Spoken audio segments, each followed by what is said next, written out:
Justin, welcome to the show. I'm so excited to have you here. So I see that your company AMSYS, they work with really a lot of different industries, healthcare, real estate, hospitality. I'd love to dive into your journey. Can you tell us a little bit, start us off with what does AMSYS do?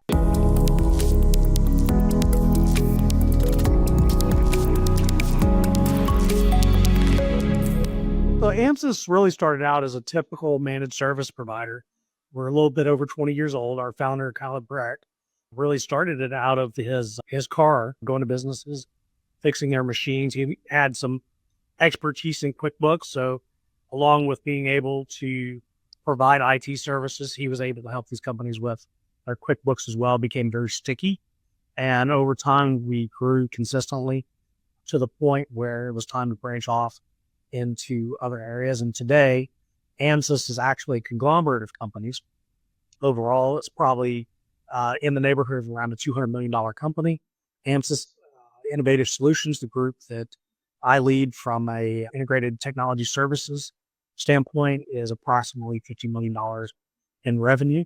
And that's a balance between our managed services business, our project business, and our smart buildings business. Great. So there's several different areas across all the holdings they're all in the IT space, in this kind of services space. In the holding group of AMSYS overall, we also have insurance and these as well.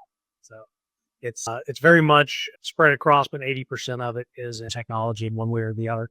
We're also playing a big role in AI. I think everybody's going in that direction as well, but I feel we like have we've to. We really do, now, isn't it? It is. Yeah. Especially when you look at how do we help our clients as MSPs? Because a lot of people, they're reading about artificial intelligence, how is it going to impact their business, but they may not know how to apply it.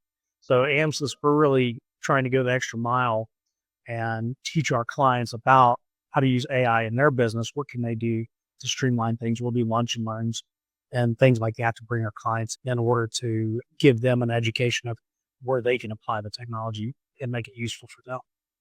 Going beyond the ChatGPT writing a paper. Yeah. I feel like there's this big pressure from so many different angles that companies have to adopt AI. Even here from when I talk to VCs, they're not investing in a non-AI company right now. It's much more difficult to get funding. There's all these different angles for pushing everybody. And at the same time, I find that a lot of people believe I do that. I use ChatGPT. I use AI, and it's a world of difference between what somebody can do with that versus somebody like AMSYS, where you could completely change your workflow for a company. Especially when it comes to the business and financial tools may not be using, because that's really the areas where we're seeing AI have a really big impact right now is in call center, obviously computer visualization with physical security. That plays in financially, right? Those are the three. It's taking off right now with an ROI that can be captured. But beyond that, we're starting to see areas where it can be used for customer satisfaction, information, even in a healthcare environment where an avatar can take in an intake for a patient and be able to add information to the hospital registrar so that, for example, if someone speaks Spanish or Chinese or something like that, the avatar picks it up in milliseconds, right? And where you may have to had traditionally had a translator, the avatar switches over rather quickly, gathers that information, sends it to the registrar, and now you can much quicker get that person to the right person than checking in the hospital. Yeah, I love that example because it's often, I imagine, even a better experience for whoever needs a translator. You don't have to wait and so many different pieces. I imagine for you guys that your sales has changed from out of the back of the car, right? It's a lot different at this scale. How would you say over the last decade, B2B sales has shifted in your opinion? I think B2B sales is, I don't know that I'd say that it's Exactly the same. necessarily more difficult. Yeah. But because people have so much access to information, they want to know that you're going to be able to provide them a value. People aren't as curious as they were. It's harder to cold calls. Cold calls is still a big part of this business. If you're not making your cold calls and trying to get in front of somebody, you're not going to be successful in capturing new clients. And I think that goes from small businesses to large businesses. But I think the thing that has changed the most is the client's access to information. So when they have that much access to information and knowledge, the conversations get elevated quicker, and you be much more aware of the value that you're bringing to client and be able to state that succinctly in a way that does not waste their time or yours. Yeah. So you're finding that people come to you like pre-loaded with the right questions. They've already been able to research so much more that it's not the same as having an earlier stage conversation like we used to do. Yeah, I think they're more educated as a consumer, Mhm. and that definitely depends on the industry they're in, the size of the business. Some people on our MSP side, we may be dealing with someone that's doing manufacturing or construction or other types of business. They may not want to know about the technology. It's a more of a necessitative hindrance to them, if you will. It's more of a traditional conversation of this is how we can help you with your business.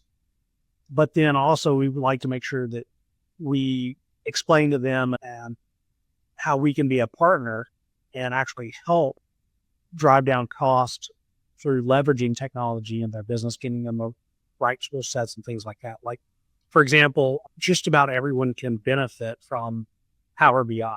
And if you can sprinkle a little Power BI technology and charting and things like that, you can help any business have a quicker snapshot of what their company is doing. As a MSP provider, we have to do more than just provide IT support. We need to be able to do something that actually helps them grow their business. Yeah, that's a great point. And if it's easy to get excited about technology if you're a nerd like me, but most people just don't care. They don't care at all. They have a specific thing they want to get done, and that's it. They don't. Is the quicker we can get there, the better. Yeah, they just want it to work. They want the information at their fingertips if it's all possible. So, what channels are you? So, you mentioned cold calling as a method.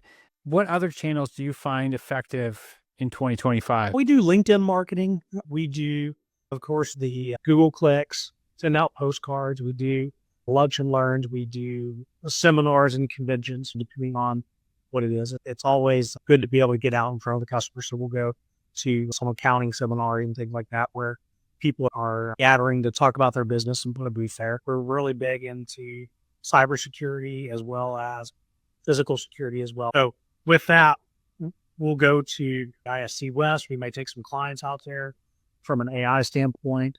We'll take our clients with us to seminars and things like that so that they can get an idea of how they can use AI in their business. And then we can take that information and build a plan for them. Now, I think it's important is when you are introducing someone to new technology, it's one thing for you to go talk at them, if you will.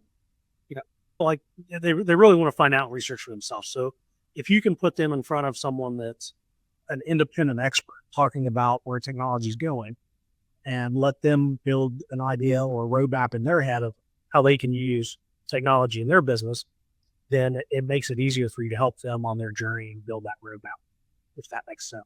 So do something a little bit less conventional, maybe, where we're actually involving our key clients in a lot of the education that we are attending in order to help them cross that bridge a little bit earlier and get the same information that we are.